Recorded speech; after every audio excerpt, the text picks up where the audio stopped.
Honey cake செய்ய போகிறோம். முதல் 3/4 கப் பால் ஊற்றிக்கிறேன். அதுலேயே 3/4 கப் பவுடர் சுகர் அதையும் சேர்த்து நல்லா கலந்துக்கிடுவோம். மைதா மாவை இதிலே சலிச்சு விட்டுக்கிடுவோம். 3/4 கப் பால் பவுடரையும் சேர்த்துக்கிறேன். Baking powder 1/2 spoon, baking soda 1/2 spoon ஜலிச்சுக்கிடுவோம். கட்டி இல்லாமல் கலந்துக்கிடுவோம். இதிலேயே வாசனை இல்லாத எண்ணெய் வந்து ஒரு 1/2 கப்புக்கும் கொஞ்சம் கம்மியாக சேர்த்துக்கிறேன். இதெல்லாம் சேர்ந்து நல்லா கட்டி இல்லாமல் நல்லா கலந்துக்கிடணும். இதிலே ஒரு 1/2 ஸ்பூன் வெண்ணிலா எசன்ஸ் ஊற்றிக்கிறேன். ஒரு 2-3 ட்ராப்ஸ் கூட போதும். ஒரு பிஞ்சு சால்ட்டு போட்டுக்கணும். அப்போ தண்ணி நல்லா கொதிக்குது. இப்போ வந்து லோ ஃப்ளேம்லேயே இருக்கணும். இது ஒரு 20 நிமிஷம் ஆகும். கேக் எப்படி ரெடியாக இருக்குன்னு பார்ப்போம். நல்லா புசு புசுன்னு ஹனி கேக்கு, ஐயங்கார் பேக்கரி ஸ்டைலில் ஹனி கேக்கு தயாராகிருச்சு.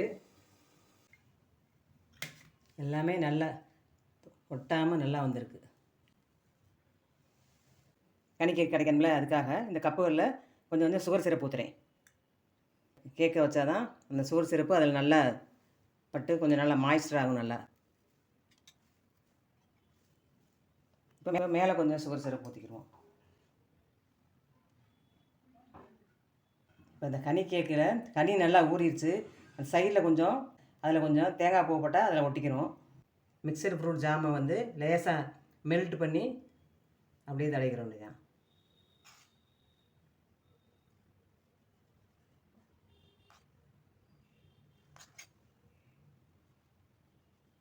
இப்போ மேலாப்பில் கொஞ்சம் இந்த டெசிகேட்டட் கோகோனட்டு கொஞ்சம் துவைக்கிறோம்.